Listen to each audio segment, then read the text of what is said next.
여러분, 아침 다르고 저녁 다르게 바뀌는 거, 변하는 것들을 뭐라고 합니까? 변수라고 하는 거예요. 계속 변하니까. 그 변하는 것 때문에 기뻐했던 사람은 변하는 그것 때문에 좌절도 경험하는 거예요. 그런데 여러분, 변하지 않고 언제나 똑같은 걸 뭐라고 합니까? 그 상수라고 합니다. 상수. 성도 여러분, 여러분들의 인생을 아침 다르고 저녁 다른 그 변수 위에다가 세우시지 않기를 부탁드립니다. 그럼 같이 무너지는 거예요. 그러나 언제나 영원토록 똑같은 그 위에다가 인생의 집을 지으면 우리도 흔들리지 않을 것입니다. 세상에 상수가 도대체 누구일 것인가 했을 때 딱 한 분밖에 없어요. 하나님 아버지, 우리의 아버지 하나님, 그 한 분밖에 없어요. 그래서 여러분, 우리 인생의 집을 날마다 변하는 것들 위에다 세우지 마시고 하나님 위에 세우시기를 부탁드립니다. 하나님 위에. 다니엘이 바로 그런 분이었거든요. 다니엘 1장 21절에 우리가 그냥 지나치기 쉬운 한 절 말씀이 나오는데요, 다니엘은 고레스 왕 원년까지 있으니라, 이런 표현이 나오는데 이게 굉장한 얘기입니다. 여러분 잘 아시는 것처럼 다니엘은 남왕국 유다의 소년이었는데 느부갓네살 그 바벨론 왕의 주전 605년 1차 침공 때 포로로 끌려갔잖아요. 그리고 수십 년 세월이 흘러서 고레스 왕 원년까지 있었다. 고레스 왕 원년은 대략 주전 536년 아니면 538년 그 어간쯤 돼요. 그러니까 가정하기를 다니엘이 15살쯤에 붙들려 갔다고 가정을 한다면, 여러분 이건 가정입니다. 어디 가서 우리 목사님이 그러는데 15살에 이렇게 말하면 제가 좀 곤란해요. 만약에 15살에 끌려갔다고 가정을 하면 고레스 왕 원년일 때 다니엘은 80이 훨씬 넘은 노인이 되신 거예요. 그런데 그 수십 년 세월이 평온한 세월이 아니고 격동의 세월이에요. 나라가 무너지기도 하고 새 제국이 등장하기도 하고 또 그 나라가 망하고 왕들이 계속 바뀌는, 얼마나 격변의 세월이었는지. 남왕국 유다의 백성으로 태어나가지고 바벨론 백성 됐다가 그 바벨론이 메디아에게 망하고 페르시아에게 망해서 연차적으로 제국이 바뀌는데 그 한복판을 뚫고 살았던 사람이 다니엘이에요. 여러분, 사람이 태어나서 한 나라를 다 보통 경험하잖아요. 이민을 가는 분은 뭐 한 두 나라 정도 경험할 텐데 이게 아니고 나라가 망하고 새로 생기는 그 전쟁, 그 비참한 참화를 온몸으로 견뎌내는 거죠. 그 속에서 왕들을 많이 경험했는데 여호야김 남왕국 유다 왕 때 그가 태어나가지고 그 다음에 느부갓네살, 에윌무로당, 네르갈살레셀, 라바시 마르둥, 나보니두스 벨사살, 다리우스, 그리고 고레스, 정확하게 다 따지면 거기 뭐 보조적인 역할을 했던 왕까지 하면 더 많은데 한 거의 10명의 왕을 겪었어요. 여러분 요즘 대통령은 임기 4년, 임기 5년, 그러니까 대통령을 우리가 수십 명 경험할 수 있지만 왕은 한 번 되면 죽을 때까지 하는 거잖아요. 그런데 한 사람이 태어나서 10여 명의 왕을 겪어야 된다는 게 이게 현실적으로 얼마나 어려웠겠어요. 대통령만 한 사람 바뀌어도 나라가 굉장히 충격을 받고 변화가 많은데 나라가 망하고 새로 생기고 왕들이 바뀌면 그 인생이 그게 제대로 서 있을 수 있겠습니까? 그런데 보세요. 그런 격동의 세월 한복판을 살았음에도 다니엘의 인생은 언제나 흔들리지 않았어요. 언제나 요동치지 않았어요. 언제나 견고했어요. 어떻게 그럴 수 있었는가? 흔들리지 않으시는 만세반석 하나님 위에 세워졌기 때문이에요. 그래서 그의 인생도 흔들리지 않았다는 것을 알 수가 있는 것이죠. 여러분 그걸 보여주는 예 중에 하나가 오늘 본문입니다. 다리오 왕 때인데 3명의 총리가 있었는데 2사람이 무능해요. 그래서 다리오는 이 2사람을 자리에서 해임하고 다니엘에게 모든 걸 맡기는 1인 총리 체제를 하려고 작정을 했어요. 그랬더니 그 밀려나는 사람들이 어떻게 하면 다니엘을 끌어내릴까? 그래가지고 그의 뒷조사를 했지만 청렴결백하기 때문에 흠을 참을 수 없기 때문에 그의 신앙을 이용하기로 했어요. 어리석은 다리오 왕에게 가서 하는 말이, 왕은 우리의 신이십니다. 앞으로 한 달 동안 왕에게만 기도하고 그 외 어떤 신에게도 기도하면 그런 자는 사자굴에 집어넣어서 죽게 하는 법을 만들면 좋겠습니다. 그랬거든요. 옛날에 왕들은 자기가 신인 줄 알고 그랬어요. 이 다리오도 교만하고 어리석어서 그 법에다가 서명해서 공표했습니다. 그게 자신이 그렇게 믿고 총애하는 다니엘을 죽이기 위한 음모라는 걸 깨닫지 못했어요. 여러분, 다니엘은 그 법이 공표된 사실을 잘 알았어요. 그럼 그 다음에 어떻게 했을까요? 그게 오늘 본문 말씀 10절이죠. 여러분, 10절 말씀 우리 다 같이 한 목소리로 읽습니다. 다니엘이 이 조서에 왕의 도장이 찍힌 것을 알고도 자기 집에 돌아가서는 윗방에 올라가 예루살렘으로 향한 창문을 열고 전에 하던 대로 하루 3번씩 무릎을 꿇고 기도하며 그의 하나님께 감사하였더라. 할렐루야. 이 말씀이 얼마나 놀랍습니까? 전에 하던 대로, 그런 무서운 법이 없을 때나 그 법이 생긴 다음이나 하나도 변화되지도 않고 흔들리지도 않고 전에 하던 그대로 똑같이 하루 3번 창문 열고 예루살렘 방향으로 엎드려서 하나님을 향해서 감사의 기도를 드리는 거예요. 그는 알고 있었습니다. 인생들의 기도를 받으실 분은 오직 살아계신 하나님 한 분뿐이시지, 그 어떤 인간도 그 어떤 권력도 기도를 받을 존재가 못 된다는 걸 그는 알고 있었어요. 전에 하던 그대로 그는 하나님 앞에 그 상황에 대해서 원망하거나 살려달라고 애걸한 것이 아니라 그는 오히려 감사했어요. 포로로 끌려와 오늘 여기까지 나를 인도하신 하나님 감사드리고, 제가 사자굴에서 인생을 마친다 할지라도 나는 하나님 앞에 감사합니다.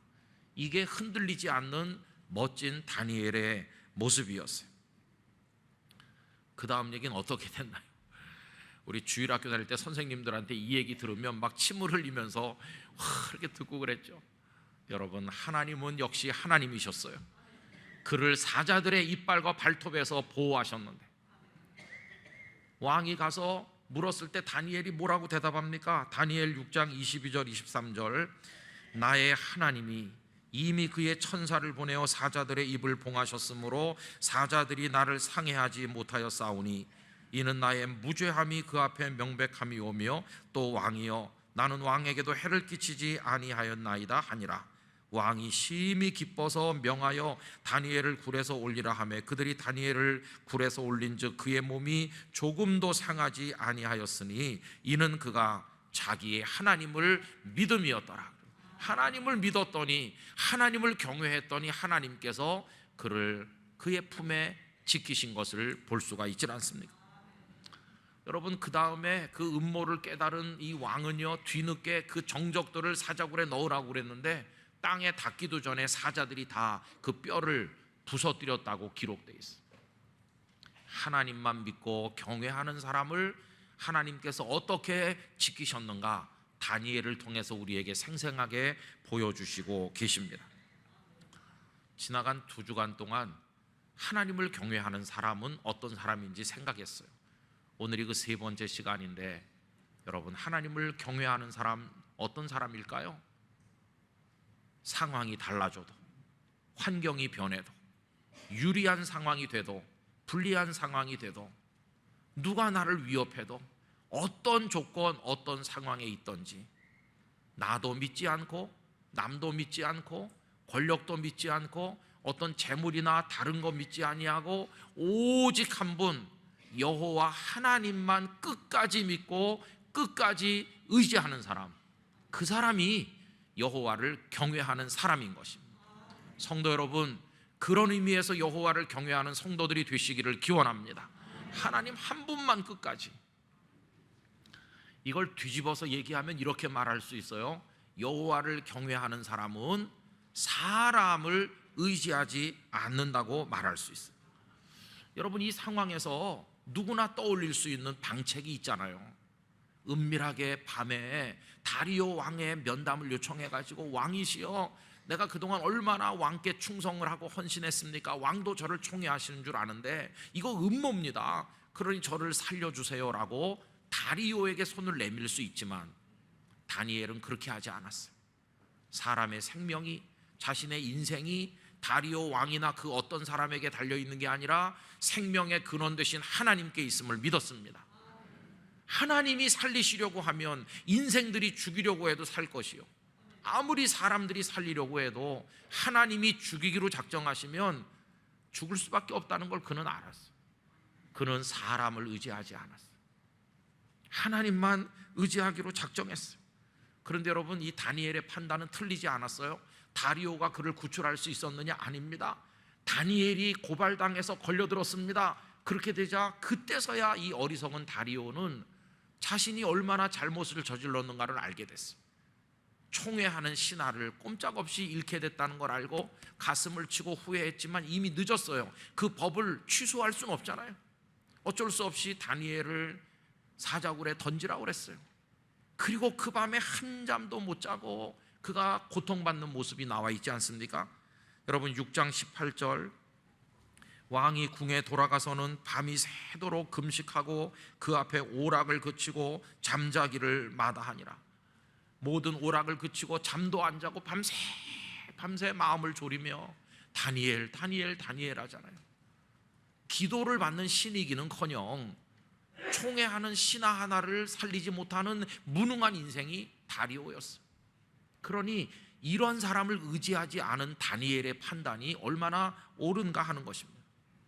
그 긴긴 밤이 지나고 그 다음날 새벽 일찍 이 왕은 사자굴로 직접 달려갔습니다. 상식대로 하면 벌써 사자들의 밥이 됐겠지만 혹시 그가 경외하는 하나님이 살리시지 않았을까? 그래서 이렇게 나와 있죠. 19절부터 보면, 이튿날에 왕이 새벽에 일어나 급히 사자굴로 가서 다니엘이 든 굴에 가까이 이르러서 슬피 소리질러 다니엘에게 묻되, 살아계신 하나님의 종 다니엘아. 알고 있어요. 하나님만이 살아계신 분이라는 거예요. 살아계신 하나님의 종 다니엘아, 내가 항상 섬기는 내 하나님이 사자들에게서 능히 너를 구원하셨느냐 하니라.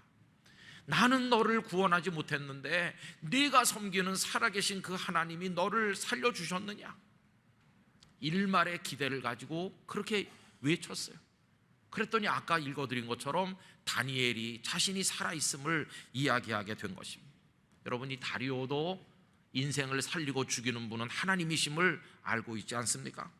성도 여러분, 여호와 하나님을 경외하는 사람은 하나님만 믿고 의지할 뿐 사람을 믿지 않습니다. 오늘부터 믿지 마세요. 여러분 자신도 믿지 마시고 다른 사람도 믿지 마시고 김은성 목사도 믿지 마시고 우리 장로님들도 믿지 마시고 다 믿지 마요. 믿을 대상이 아무도 없어요.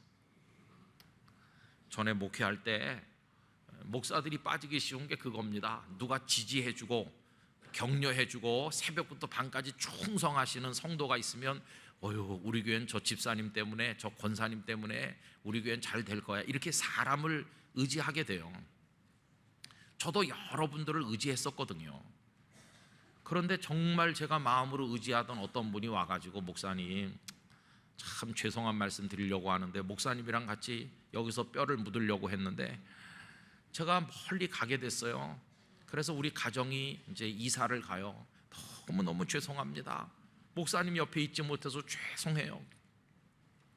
그분은 죄송하고 저는 섭섭하고, 근데 섭섭한 게 조금 섭섭한 게 아니라 그냥 가슴에 구멍이 이만큼 뚫린 것 같이 그 얘기를 오전에 들었는데 오후 내내 섭섭하고 일이 손에 잡히질 않고 이제 나는 누구를 의지해서 목회하면 좋을까?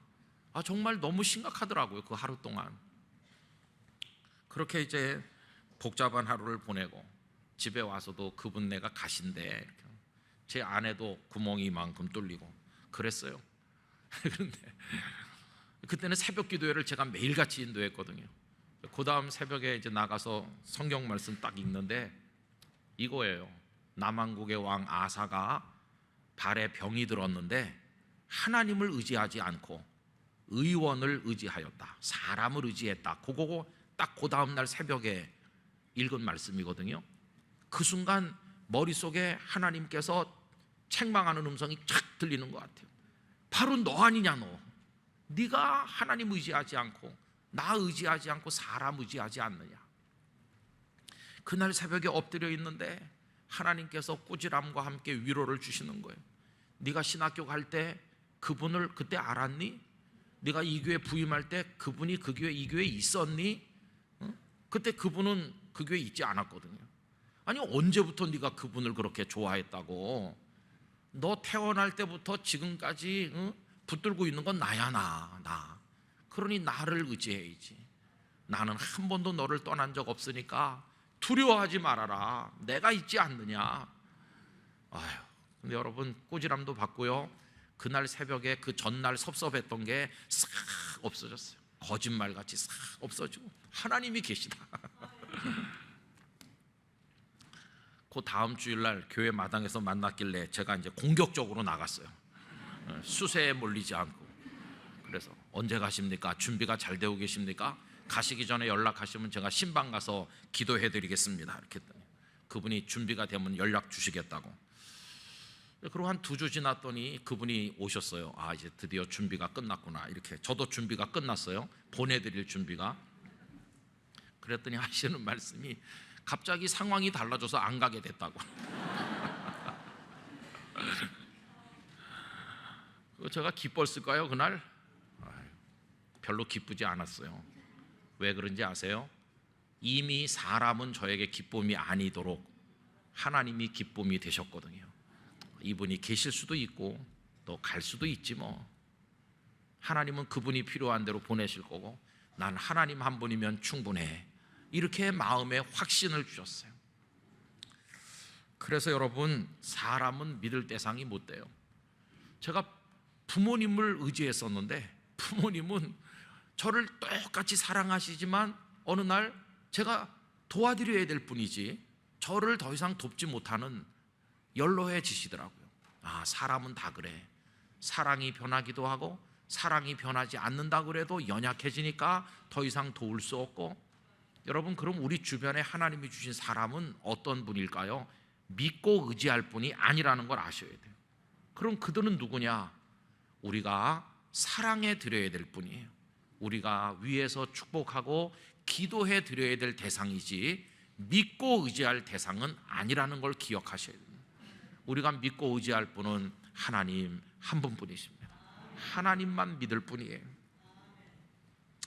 오늘 집에 가시면 다 모아놓고 믿지 마, 나도 안 믿는다.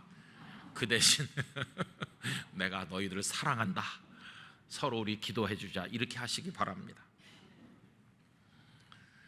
또 하나님만 경외하는 사람은요, 이거 참 구분하기 어려운 건데 하나님이 주신 복도 의지하지 않습니다.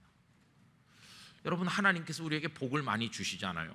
다니엘을 보면 포로 신세 아닙니까?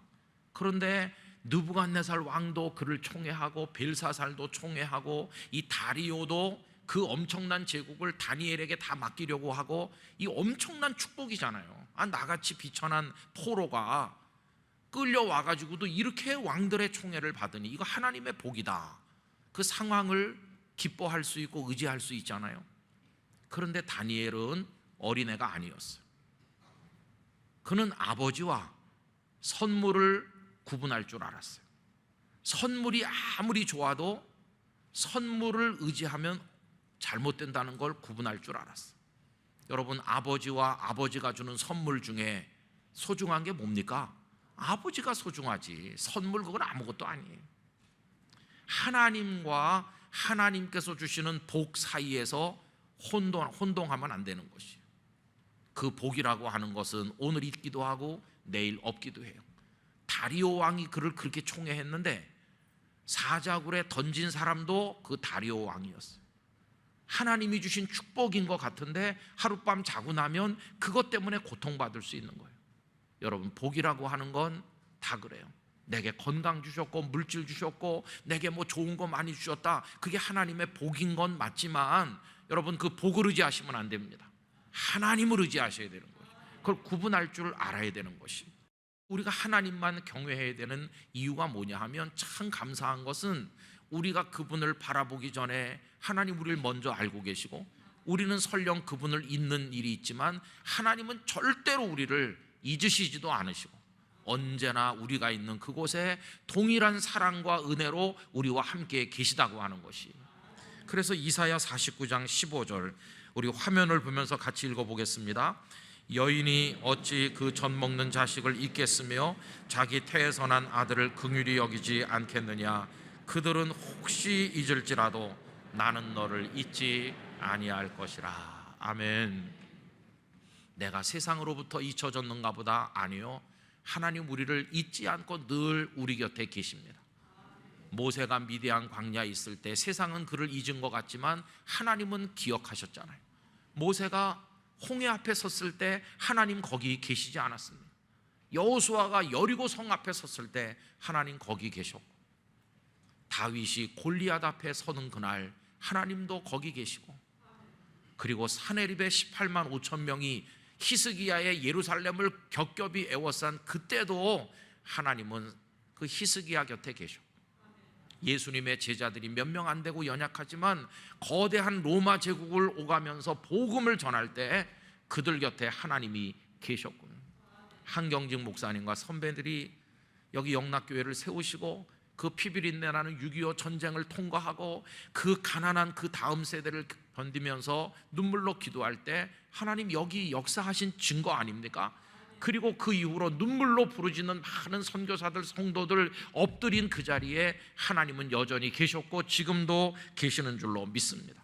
하나님은 변함도 없으시고 회전하는 그림자도 없으시고, 하나님은 언제나 거기 당신의 사랑하는 자들이 눈물로 바라보는 그곳에 계신 분임을 우리가 기억해야만 할 것입니다. 그래서 여러분, 이제 하나님 생각만 해야 되는 거예요. 하나님 한 분만. 하나님께서 주신 복을 의지하지도 말고 어떤 사람을 의지하지도 말고 언제나 하나님만. A.W. 토저 목사님의 나는 진짜인가 가짜인가 그 책에 보니까요, 프랑소와 마라볼이라는 분의 글을 인용한 내용이 있어요. 그 내용이 이런 겁니다. 하나님은 당신께 오직 나 하나밖에 없는 것처럼 언제나 나를 생각하신다. 그러므로 나도 나에게 하나님 한 분밖에 없는 것처럼 언제나 하나님만을 생각할 때 비로소 하나님의 은혜에 겨우 보답하는 것이다. 여러분, 낮이나 밤이나 순경에서나 역경에서나 우리 주변에 좋은 환경이 조성되어 있거나 어려운 환경에 있거나 어떤 상황에 있든지 하나님 한 분께만 집중하시고 하나님을 깊이 생각하시고 하나님을 오래도록 생각하시고 하나님을 충분하게 묵상하시기를 부탁을 드리는 것입니다. 그래서 하나님으로 인해서 부자가 되는 거예요. 하나님 한 분으로. 자주 말씀드리는 로렌스 형제의 하나님의 임재 연습 그 책에 이런 규절이 있어요. 그는 자신이 엄청난 부자라는 것을 알았다.